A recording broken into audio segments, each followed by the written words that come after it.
देखिए, मैं मोहन भागवत जी से पूछना चाहता हूँ, क्या आपने ये पॉइंट आउट कर लिया कि जो घुसपैठिए हैं वो कितनी तादाद में हैं और कौन लोग हैं? अभी तक तो आप ये भी नहीं पता कर पाए। जहाँ तक 3 बच्चे पैदा करने का ताल्लुक़ है, मैं बड़े अदब से कहूँगा, किसी दूसरे को एडवाइस तभी दी जाती है जब वो काम पहले खुद कर लिया जाए। दुनिया के अंदर जितने बड़े लोग हुए हैं, जब वो खुद कर लेते हैं तब दूसरों को एडवाइस देते हैं कि आपको भी ऐसा करना चाहिए।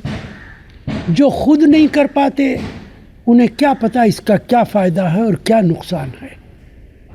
आरएसएस 3 बच्चों की बात करती है और कुछ मुसलमान तो 8-8, 10-10 बच्चों की बात करते हैं। क्या इसका कोई मुकाबला भारत के अंदर होना है? मोहन भागवत जी पहले आरएसएस के तमाम लोगों से कहें कि वो 3-3 बच्चे पैदा करें।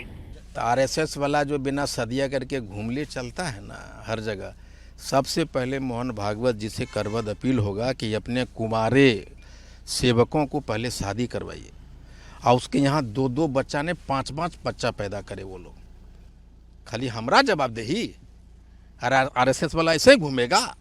पहले वो शादी करे। शुद्ध रूप से बड़बोला जो लोग होता है, जिनको कोई अता पता नहीं, अपना इतिहास जिनको नहीं पता है, वो कुछ भी बयान करते हैं।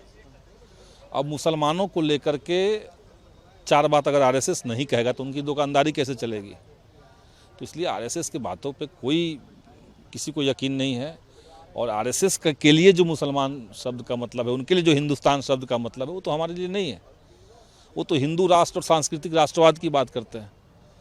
उनके यहाँ तो उनका जो विचारधारा है उसके अनुसार मुसलमानों को 2म दर्जे का नागरिक होना चाहिए। देश आज़ाद हो चुका है, हिंदू मुसलमान सब लोग मिलकर के देश आज़ाद करवाए हैं, दोनों लोग साथ मिलकर रह रहे हैं। तो आरएसएस से कोई इससे बड़ी दिक्कत है। इसलिए इस तरह की बयानबाजी करके मुसलमानों को लगातार टारगेट करने की कोशिश करती है आरएसएस। हम लोग उसके बातों से सहमत नहीं। देखिए, ये साबित कर रहा है कि ये पूरी तरीके से इनके रिमोट कंट्रोल में है, क्योंकि बार बार ये बात कहना कि हमारे रिमोट कंट्रोल से नहीं चलती, ये साबित कर रहा है कि संघ के ही रिमोट कंट्रोल से पूरी तरीके से भाजपा और पूरे भाजपा की चल रही है। मैं उसका साफ उदाहरण भी कहना चाहूँगा कि योगी जी क्यों मिलने गए थे मोहन भागवत से। मोहन भागवत से योगी जी क्यों मिलने गए थे? क्यों मिलने गए थे? गुरु दक्षिणा देने गए थे? क्या करने गए थे? उत्तर प्रदेश के मुख्यमंत्री मोहन भागवत से मिलने गए थे। ये मेरा प्रश्न है, ये इस पर जवाब मोहन भागवत जी से ले लीजिए कि क्यों आपके पास क्यों आए थे? आपके पाँव छूने आए थे या गुरु दक्षिणा देने आए थे? देखिए, आरएसएस का एक प्रोग्राम था। उस प्रोग्राम में आरएसएस के चीफ डॉक्टर मोहन भागवत जी ने घर वापसी की बात कही थी। हम तो ये समझते हैं कि घर वापसी का मतलब धर्मांतरण है, और उस पर जमीयतुल उलमा के अध्यक्ष मौलाना अरशद मदनी साहब ने अपनी राय दी। तो ये दोनों भारत की बड़ी शख्सियतें हैं और बड़े संगठन से वाबस्ता हैं, मुखिया हैं, ज़िम्मेदार लोग हैं। मर्यादित भाषा का इस्तेमाल करना चाहिए मदनी साहब को।